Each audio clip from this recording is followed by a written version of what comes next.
Hi guys, and welcome back to Maltbox, the non-chill filtered whiskey blog. I'm Andy and I'm back here today with another whiskey review. Now, the whiskey that I'm looking at today is from the island of Mull. Now, Mull is situated on the northwest coast of Scotland. It's from the Tobermory distillery. I recently reviewed the Tobermory 12. Did I say Tobermory right? Tobermory 12. I've previously reviewed the Ledaig 10. So Ledaig is Tobermory's peated or heavily peated distillate. And I'm looking at another Ledaig today. It's a bottling that you can actually find very accessibly. It retails at a pretty damn good price at £35. It's this. The Ledaig Sinclair series Rioja finish. And there it is, guys, in all its lovely bright red boxed glory. Now, wine finishes are kind of divisive in whiskey. A lot of people like them and a lot of people don't. Personally, I love them. I love wine. I love the structure that it can sometimes bring to a single malt. I love the variety. Some people say that it's a case of, the spirits come out of tired casks and they're just trying to rejuvenate it and cover up all these imperfections. Fine, but I mean, if they come out with a superior product at the end of it, is that really a bad thing? For me, no. So here it is in the bottle, guys, as well, and look at that colour. Look at it. I'm hoping that you can see the pink on that camera, but my God, if it isn't pink. So this is bottled at 46.3%, the usual distill strength. I believe this to be non-chill filtered and natural colour, but again, the box doesn't tell me, does it? Let's have a look. No. No. No. It says non-chill filtered in tiny, tiny, tiny writing right on the back there. It'd be good if they kind of highlighted it a little bit better, but it is what it is. They're actually more concerned with giving you the story. The fact that this expression is inspired by the Spanish galleon which sank off the harbour of Tobermory more than 400 years ago. Believed to have been laden with jewels, we have finished our signature expression in hand-selected Rioja casks in honour of the Spanish treasure buried deep off our shoreline. Well, it's a story, that's all I'll say. So, Tobermory distillery that produces Ledaig. It's probably the least popular in the Distell portfolio, bearing in mind you've also got Deanston and Bunnahabhain in there as well. I personally love Tobermory, love the 12-year-old. The 10-year-old Ledaig is fantastic value for money, it really, really is. The fact that this came to the market at 35 quid, I was excited, but I was also I had a little bit of trepidation because I wasn't too sure as to how it would go down in terms of how it would be received. However, I've seen quite a lot of people buying it, which is obviously a positive.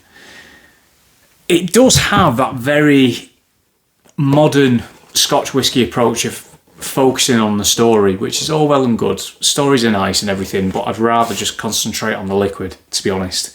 The fact there's a Spanish galleon out there is all well and good. If you wanted to, I get Spanish galleon. Rioja is a very rich, dark red Spanish wine. But if you really wanted to go the whole hog, go and dig those jewels out of the seabed and stick one on the front of the bottle for 35 quid a piece. Then we'll talk. So in the glass, guys, hopefully you can see how pink it is, because this truly is. I've got a lot of wine finish whiskies on the shelf. A lot of Deanston, because Deanston love a good wine finish. I've got a couple of Loch Lomond wine finishes, a Glen Scotia wine finish in the Bordeaux, and a couple of others as well. But this is the pinkest of the lot. This stuff is pink with a capital P. So hopefully you can see that. In terms of texture, we're looking at a pretty Yeah, quite a lot of legs going down there, but at a very slow pace, which indicates initially a bit of an oily spirit, which is good. Again, this is unchill filtered, and again, it is bottled at 46.3%. It does actually say non-chill filtered there on the side as well, so sorry, Tobermory. What you'll also notice as well, there's quite a lot of stuff in this bottle. There's quite a lot of bits. I'm assuming it's from the cork. Hope it is. So, Mull and Tobermory, slightly further north than Arran. A lot of popular island distilleries, Islay kind of takes the jewel in the crown, doesn't it? In terms of island whiskies, although it is in itself its own whiskey region. And again, whiskey regions isn't something I particularly believe in, because you could have a Speyside whiskey that could style itself in the style of a traditional lowland whiskey. Highland Park, for example, what would you describe that as? That it's got its own style. Every distillery has its own style. And Ledaig at Tobermory Distillery is no different at all. So on the nose.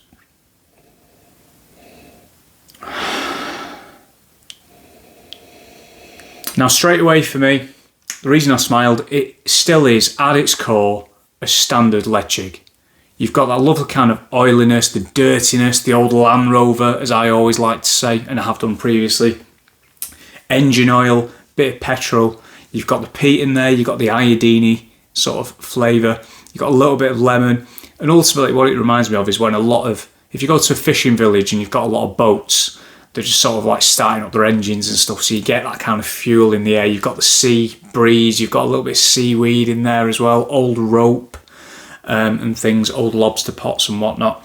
But there is a nice sort of red fruitiness to it, like red berries, not red wine necessarily, maybe blackberries, red currants, that kind of thing, which adds a nice kind of dimension to your ordinary Ledaig spirit.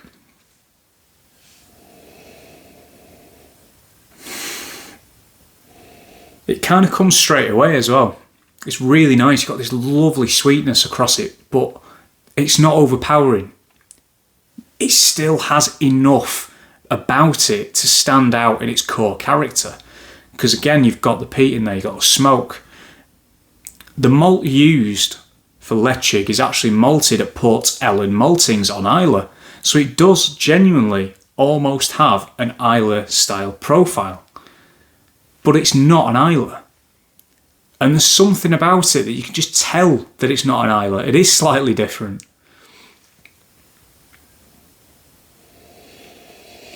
I mean, the fruitiness is just so apparent off the bat. It really is. It's so approachable and enjoyable. A bit of creaminess on the nose as well. A bit of black pepper. Oh, yes. On the palate.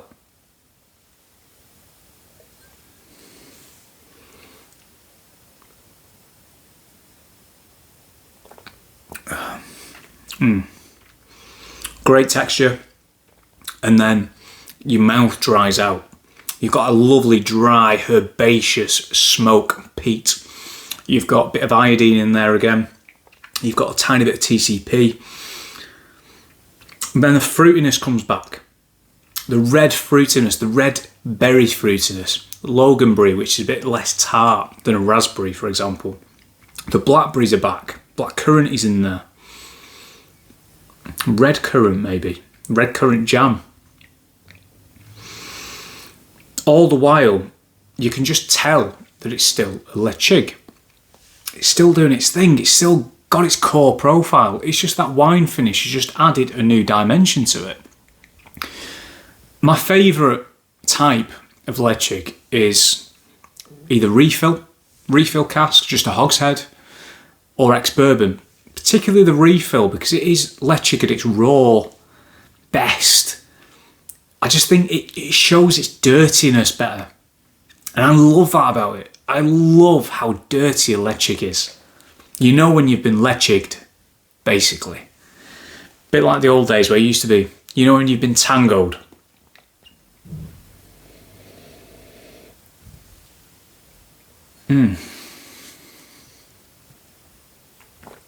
Going back to the nose, it just reminds me of walking through a Cornish fishing village at like Christmas time. The air's really crisp and cold, and what you can smell is this lovely coal smoke coming through. And I'm pretty sure I said that about the 10-year-old.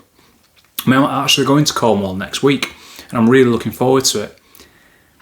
Not only can I first see the sea as soon as I get there, but the thing that makes me realise that I'm there is the smell. Not what I can see, it's the smell. It's the sea air, it's the coal smoke, the wood smoke. A little bit of salinity, and that is exactly what this has.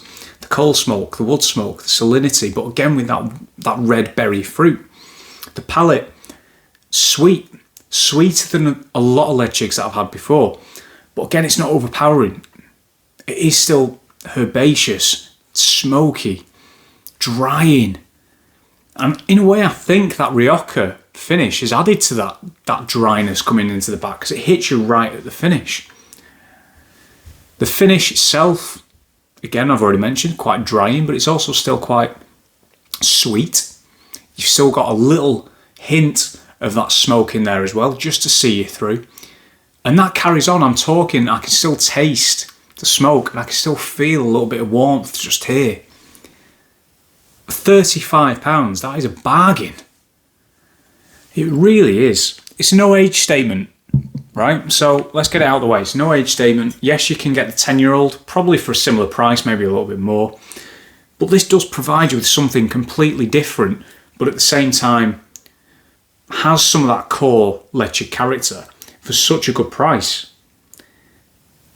To the brass tacks, would I recommend it? Personally, yes.